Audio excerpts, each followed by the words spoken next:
Hi, folks. Thank you again for coming on to Back to Basics for Season 3. Today, we're going to speak with Celia Daniels, and we're going to find out what she's all about. This is the second time that we have actually interviewed this person.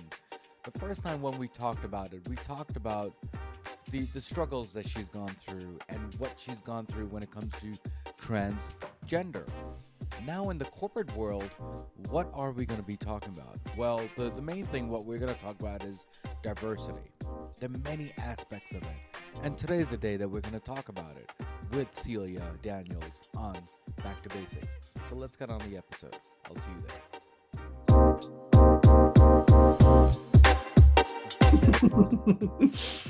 I should put some blue thing here, but I don't have a blue color. you there. Okay, awesome. Do you have any questions for me? I think, I didn't want her to. Hey, folks, thank you again for coming on to Back to Basics. Today, we're going to have Celia on the call, and, this is a second part with her. We talked very detailed about her situation and her family life and all that stuff. But what we're doing today is we're going to talk about business.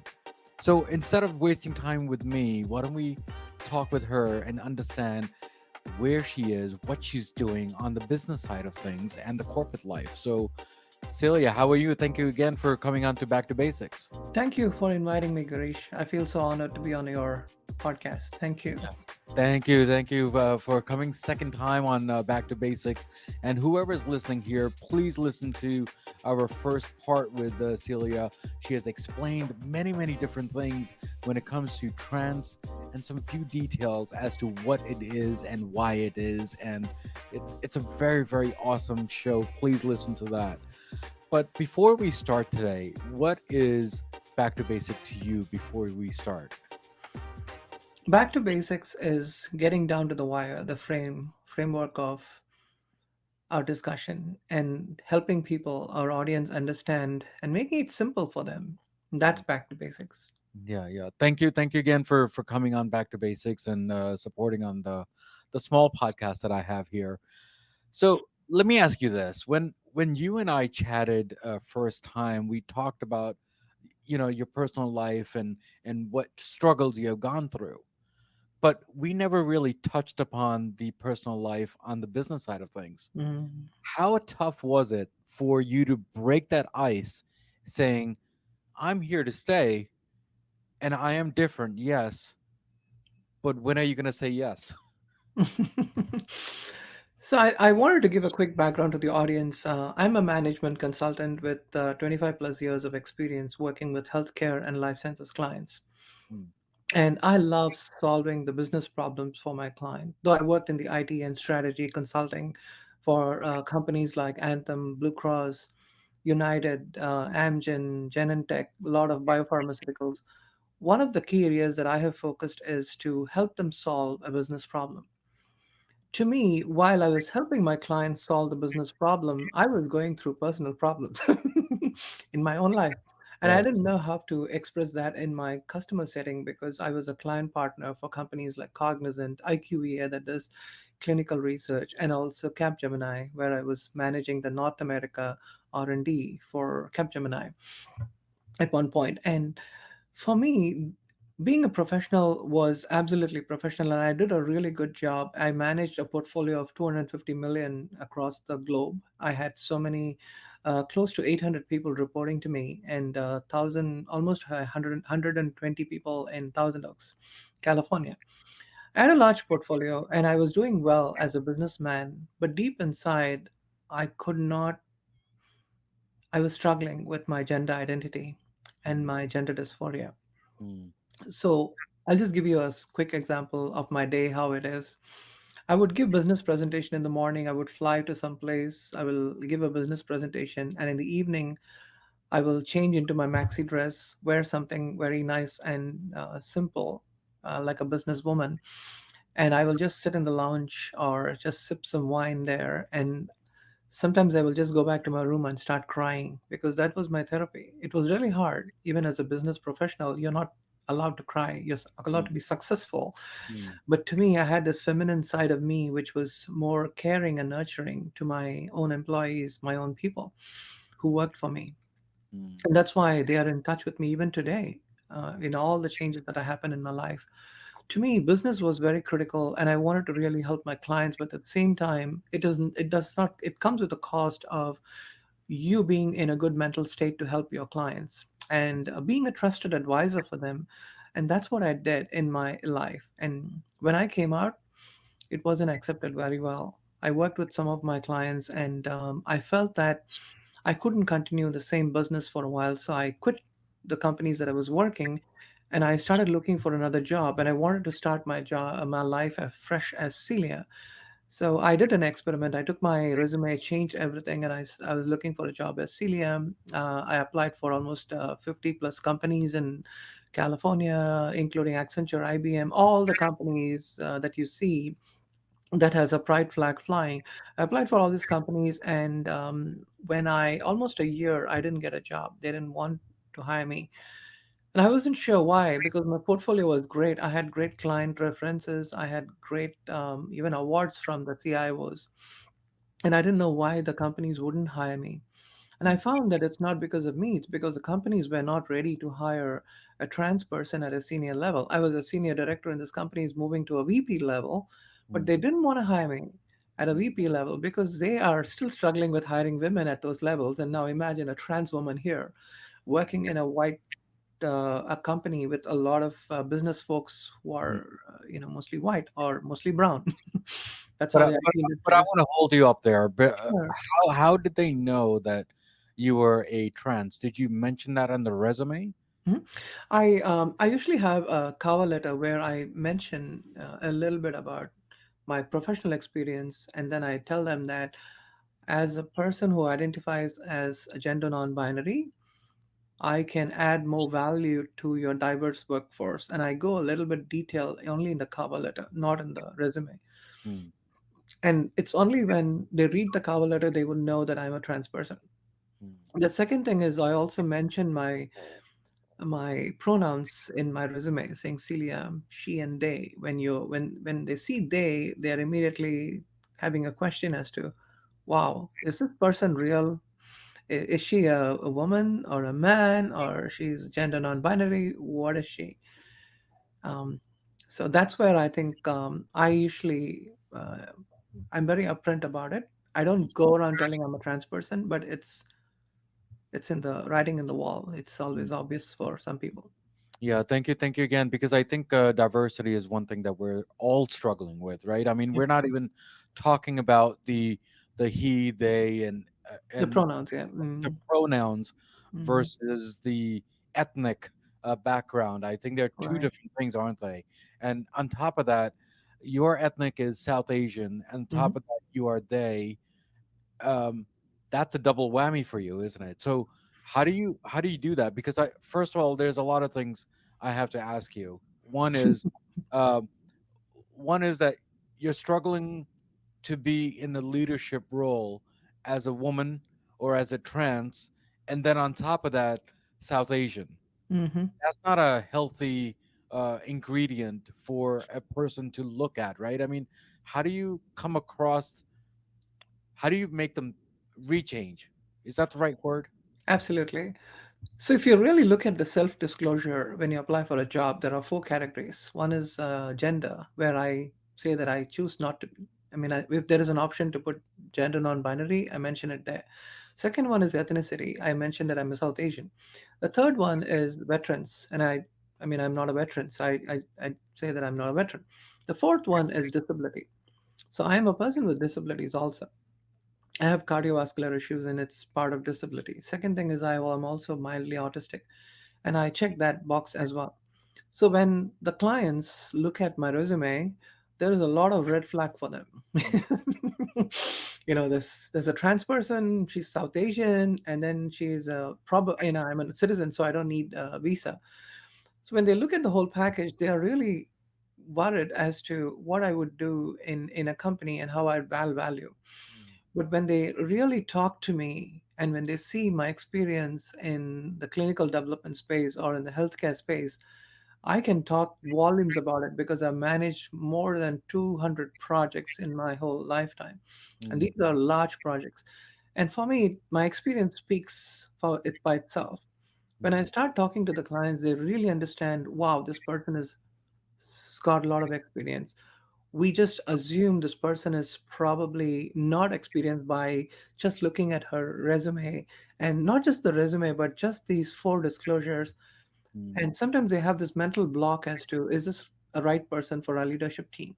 mm, They always have that mental block unless I have a reference from someone saying that, hey, you need to hire Celia because she's really good in life sciences, she's really good in diversity in clinical trials, she's really good in healthcare equity. Now they are talking, and I have companies now reaching out to me because they have seen the other side of me, which is through LinkedIn. I do a lot of advocacy on LinkedIn. I do a lot of advocacy through my profiles. When I see a lot of customers reading my profile and understanding and really wanting to talk to me, so which is actually a lot of change, but it wasn't this easy in the beginning. It was hard yeah, to yeah. navigate. Thank you again. You know, the thing is that you and I actually grew up in a age that where digital social media was not there. Right. So it's a little tough for being more vocal as to who I am, what my activities were, and what I do for a living, right? Mm, Because you can't put that in one or two pages of resume. So now I think social media is kind of a friend for you to explain and exactly. express what you do, because there's places like you can write blogs, you can go and do some videos of explaining your speeches and whatnot. Is that a true thing, or do you think that's Absolutely. working a little against you? So what I felt was sometimes companies have an inhibition in hiring a trans person at a VP level. But Mm, if you are in the company and if you move up the ladder, it's much more easier. So what I did was I said, okay, if that's going to be an issue, what do I need to do to be my authentic self? So I started my own company and I started going back to my clients and started consulting with them. But that shouldn't be the ideal case. The company should be able to hire me rather than me starting my own company and then consulting with them. They are more comfortable in the consulting side, which I started doing rather than just hiring me as vice president in these companies. so so when you first started this, before your consulting thing, Mhm. getting into a corporate life the way you are and the way you present yourself, that was the biggest struggle ever. But the thing Yeah, is, how do you, let's say you got hired today, how do people respect you by getting away from that and listening to your views of the business? Does that make sense? absolutely. I think the most important thing is not just hiring trans person as a token. To me, hire a professional who can do your job. And if that happens to be a trans person, give them an opportunity. And that's what I believe in. Mm, And so when I'm hired in a company, there are lots of things that goes with it. You have a structural change, you have a social change that needs to happen within your work setting. It's not all about business delivery. It's not all about business outcome. It's also working together as a team, understanding the strategy, understanding the vision and mission of the company, and then working as a team to deliver what the customer wants. So when you start really working with the customer, I can work with the team. I've done, in fact, I was consulting with a company and I was working as a whole team across the globe. When you are able to talk business, when you add value to the business because they see a different side of you and you're able to bring a lot of strategy and value and help the clients achieve what they want, then they start respecting you also. And sometimes, very rarely, your gender gets in the way mm, because the person has a bias. And for the bias to dissolve, it takes a while. mm, When I get into a call and I'm explaining about a situation or telling them that I think this is a good strategy, instead of taking so many days, maybe we can complete it in this way and it can be done through this particular supplier. They listen to you, but at the same time, they also have this little bias thinking that, what do you know? mm, What do you really know? mm, And they have this bias because they've heard all this noise from the media that trans people are just trying to get a job and they are just always making a noise and they always feel like they are a victim. mm, So I don't do that. I mean, I in fact teach the trans people that be professional in your workplace because it's not a forgiving setting. mm. People are not forgiving. You got to be really on top of it. Yeah, So for me, I have to work 10 times harder than a normal employee to be at a point of where the normal employee is to be successful. I have to work this high and this hard to get to the point where a person is just having a good time. Yeah, Celia, thank you again for explaining that. But honestly speaking, you can make or break the image of the company because we don't know what we're getting into. And Mm. so how do we explain to them that we're not really breaking the image? We're not, ruining your brand, whatever the company that you're getting into. We're contributing your business and making it grow. So how do you explain that to them? Because they do different things now, aren't they? I explained to them in a very simple way. I always told them that it took 17 years for my wife to accept me. I cannot expect the companies to just accept me in a day or two. Right. It's going to be hard. Right. But that doesn't mean the companies don't have to work on the diversity index, but they are struggling today. They are struggling to do the right thing. They want to be ahead of the curve. They want to have social justice, or they are supportive to a lot of the ethnicities and underrepresented communities within the companies. But the biggest problem they have is they do it slowly, and sometimes they want quick business outcomes. They want revenue. What is the ROI if I invest so much in the diversity initiatives? Actually, you don't get a business value, you get a human value, which sometimes they don't understand. Mm, It's a very different kind of an ROI when you look at the productivity or innovation, the creativity that comes in. mm, And I will give you an example. When there was a supplier who was talking about a particular product, and everybody agreed for that product, and this they all gave the thumbs up. And I asked a question saying that your product is color oriented, and what about a visually impaired person? And mm, it doesn't have the gender; it only has male and female. What about a trans person who is using the product and an employee? mm, They never thought about it, and they said, "Oh, we never thought about it. It'll come in the next upgrade." mm, And my team immediately stopped the product and they said, "When you fix that, we will hire you." Now they value your input because I'm not just making a noise, but I'm bringing a very different perspective, trying to make the supplier understand.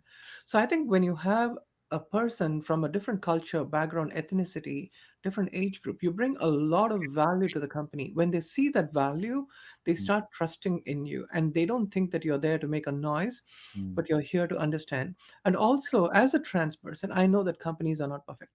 Tell me a perfect company, I'll join there. None of them are perfect today. Every company has a problem, mm, but that's what you're there for. You're there to help the company succeed. And that's why I went into a company where I was discriminated twice.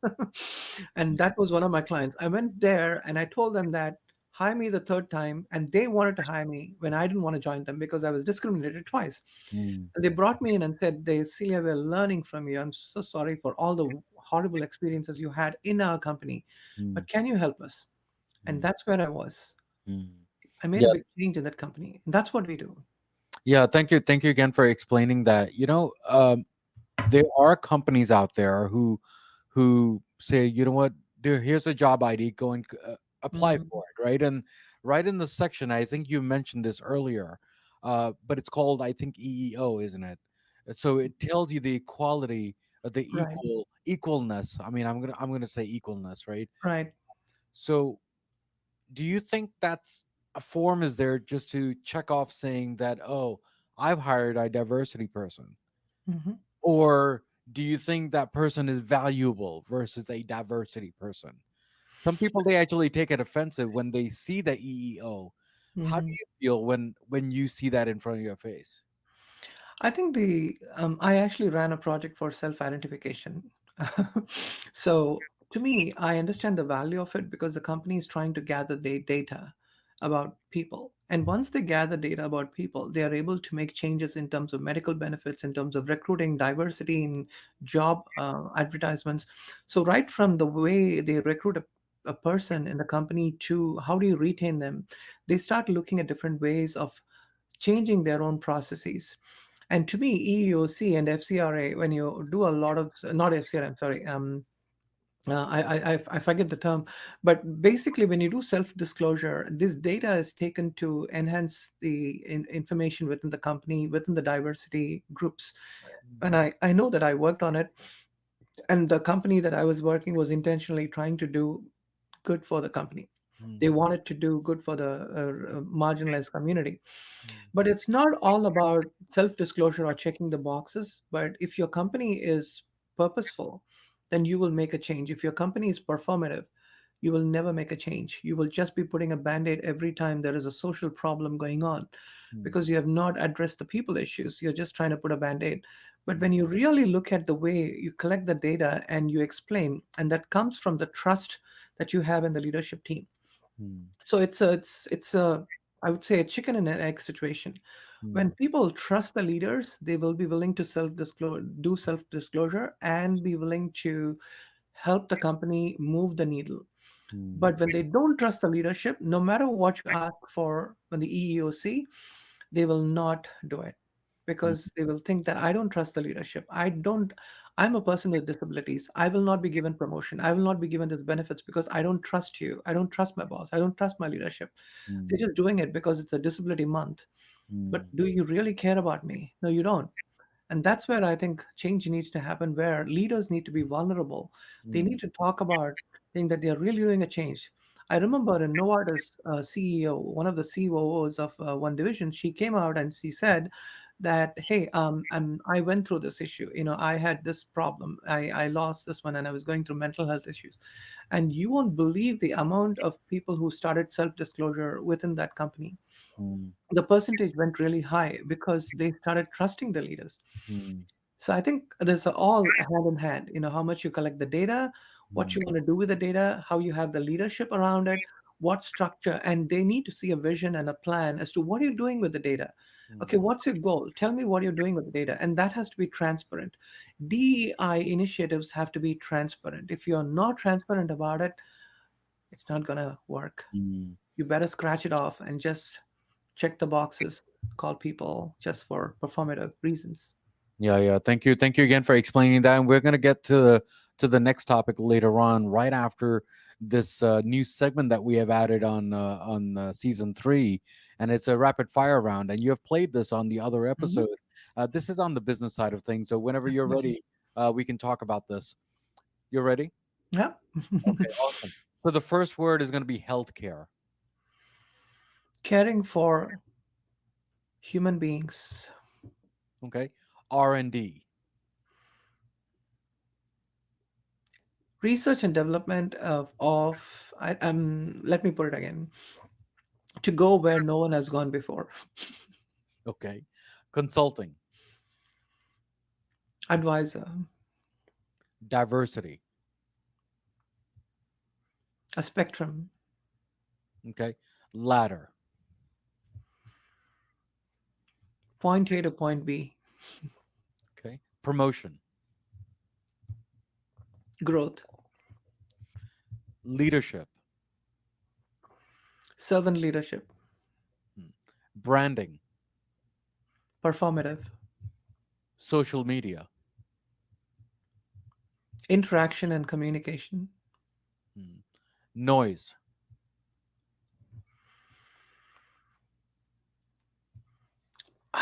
crossing a decibel limit. Okay. And the last two is going to be you. A human being, Mm. And the last one is going to be back to basics. the framework of our conversation. Yeah, thank you. Thank you so much for being a sport and playing the second time for a rapid fire round on back to basics.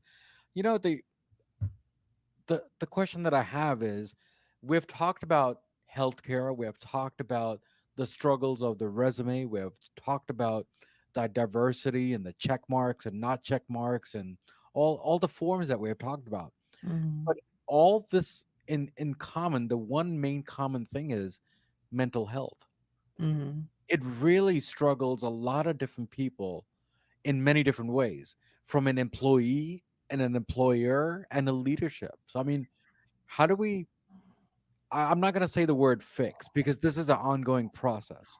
Right. What do you think the mental state is going to be after thinking about this? Because we're constantly thinking, even though, all the other health episodes that I've done on Back to Basics, they have always told us that take a deep breather and sit quietly, but otherwise we're thinking nonstop. So what are your thoughts on that? Absolutely. I think when you are going through mental health issues, like I would say that 70% of the LGBTQ community, they have mental health issues. So that's a lot. And also the suicide ideation that happens to the LGBTQ communities is 41%. For trans, it's more than 50%. For a normal, for a cisgender community, it's only 5%. So you can imagine the issues that trans and LGBTQ go through when I talk about mental health. It's pretty intense Mm, because when you are coming to work, there's bias, conscious and unconscious bias that exists. People ask questions. And for instance, when I walk into the cafeteria and they'll say, "Hey, can we have a happy hour to, we are going to have a happy hour. Would you like to call your husband?" And I'll say, "Yeah, I don't have a husband." And they'll be like, "What? But I thought you're a trans woman. Don't you have a husband?" So when you get into this conversation, sometimes it's very ignorant, but it can always cause issues, or they have a little bit of bias. And one person was actually surprised that I even have a child. I told them I have a 23-year-old daughter who is doing her master's in Northwestern, mm, and they were like, "People like you are not supposed to have children." And that was told by one of the folks that I met. And they always have this assumption about the community. These can cause a lot of issues that can percolate into your workspace. mm, Now, when you take mental health, especially, how are we coping up with mental health, especially after pandemic? It's mm, very different. A lot of them is about how do you take care of yourself, self-care. mm, And when there is so much of a toxic work environment, it can cause mental health issues. So mm, being intentional, finding a space when you go to work, you want to make sure that you are in a safe environment where you're not always targeted. mm, And when your boss is being toxic, people are not able to speak up. And I have known that companies where they teach you how to speak up, where you feel that you're psychologically safe, mm, sometimes the employees don't speak up because they say that, you have no idea what you're talking about. You can bring in any speaker and they can talk about raising your hand and psychological safety, but trust me, doesn't work. And mm, I've seen people getting fired right after those seminars and all those conversations because nothing makes sense. mm, And I think there is a lack of trust in the leadership teams, and especially they're not very transparent about what they want to do. They're not very transparent about the vision of the company, mm, and they just have all kinds of layoffs now. You think about Facebook, you think about Google, all these companies, the employees working in these companies, they have gone through a lot of mental health stress. I mean, that's the whole stress just by waiting to get chopped in the putting in the chopping block. mm, And every year, employees go to the workspace thinking, when am I going to get fired? Even if the company is doing well, they get fired. Even mm, if they do really well, they get fired. Even if they perform well, they get fired. Even if they are in the good books of the leadership, they get fired. So they don't know when and how things work, and they lost trust in leadership. mm, That's the biggest issue we need to solve today. How can the leadership team be more transparent and more acknowledging that their employees need help and mm, they are there for the employees, mm, not just for the business outcome, but also for the human value that they bring to the table? I mm, think that is missing big time in the industry today. mm. And So yeah, yeah. no, no, go ahead, please. I think there is a disruption that has happened with COVID-19 and the pandemic where everyone is starting to look at workplace disruption as more in Mm, terms of people disruption. mm, I found it fascinating because I've always been a consultant for process consulting, IT consulting. I've done that. I've really been good in that space. When it came to people, I was not a people, I mm, don't do people consulting. mm, But now I've gone into the people consulting and I felt like I should have probably done my degree in HR because I'm actually competing with a lot of HR job seekers. But mm, the fun part is people are important in a company. People, process, and your technology and your systems, they are very much hand in hand to mm, make sure your company is successful. And when the people component is missing, mm, none of the processes, IT, none of the strategies are going to work.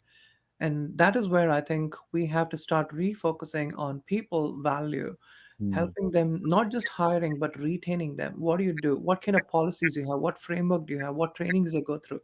How do mm, you implement these trainings? What is the long term goal? What's the short term goal? And mm, making sure that you're transparent in the organization.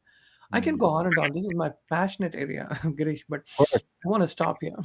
No, no, no. Of course, of course. But thank you again for that. Is it safe to say that is it safe to say that you didn't have trust in the leadership because there's a lot of issues? Oh, Okay, then you made your own company and you made your boss, your own boss. I mhm. mean, you being your own boss. Is it because of that, or do you think you wanted to show your talent separately from the corporate world?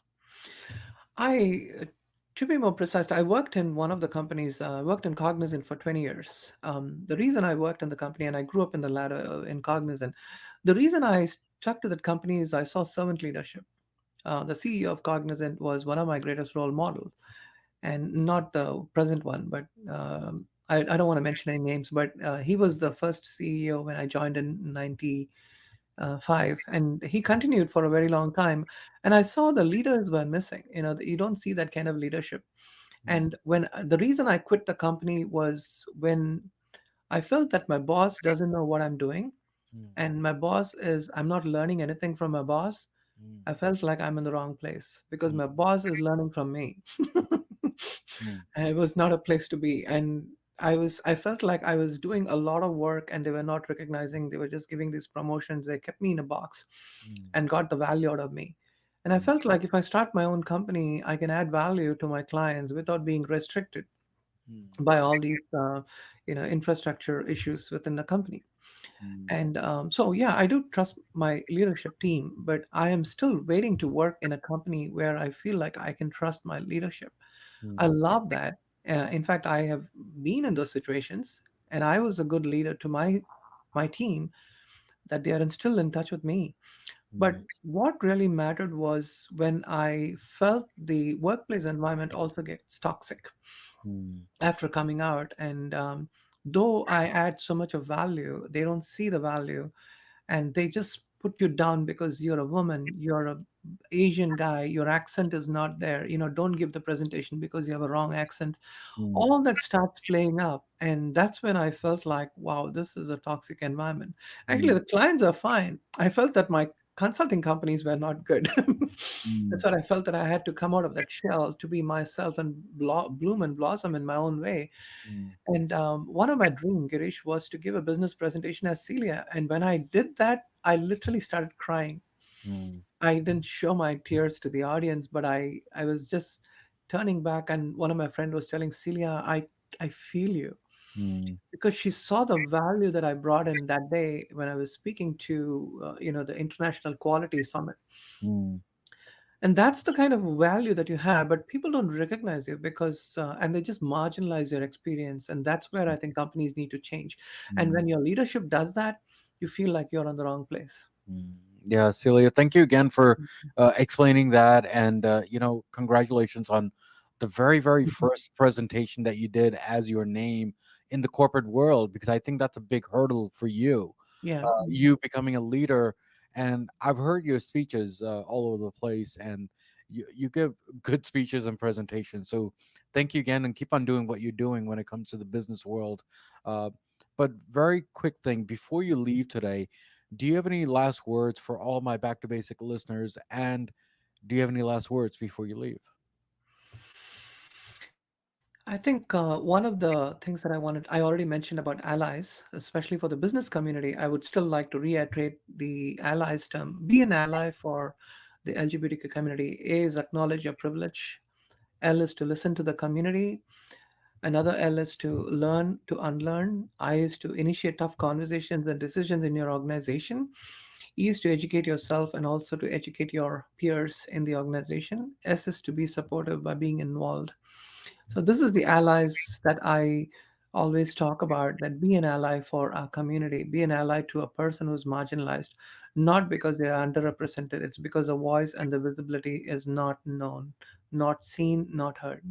Yeah, yeah. Celia, thank you again for coming here and sharing all the small nuggets of what problems we have and don't have, and trying to resolve too, all at the same time. And best of luck of all the stuff that you do, because honestly, I've been trying to get you for almost a year on Back to Basics, and you're finally here. And thank you again for sharing that, because I'm So honored for you to come here, being a friend also at the same time, and being a guest also, twice even on Back to Basics. I'm very humbled, and thank you again for coming here. Thank you so much, Girish, and I feel so honored to be a part of your show. No, Thank no, you. thank you. Honor's mine.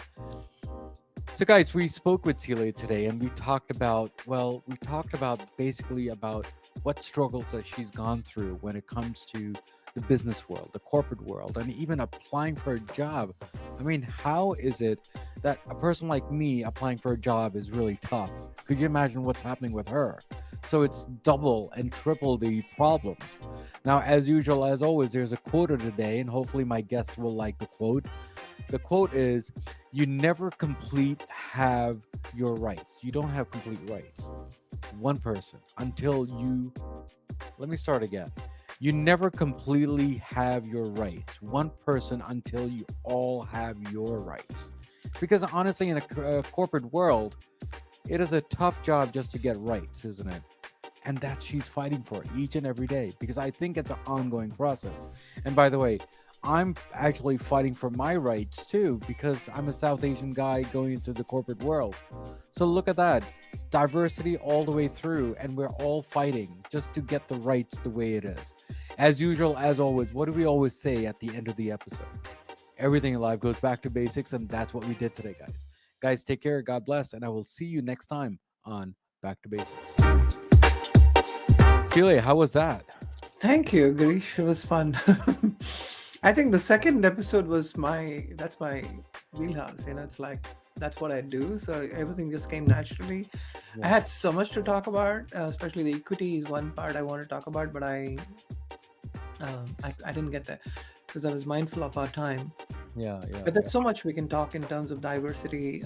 There's a lot that I can unpack stories, and also medical side is another whole ocean that I talk about. My doctor experience when it comes to trans, and how do you build the health equity side, and diversity in clinical trials is what I'm Hi working on. guys, thank you again for tuning in to Back to Basics and listening to the excellent episode that we had today with our guest. With your love and support, we do need you to at least rate our show, review our show, because it does make us stronger day by day, week by week, as I usually say on my episodes. And there are three things in this episode that it makes a hit for me, which is the content, the guest, and definitely the host. So guys, take care, God bless, and remember, everything in life goes back to basics, and that's what we did today, guys. Guys, take care, God bless, and see you next time on Back to Basics.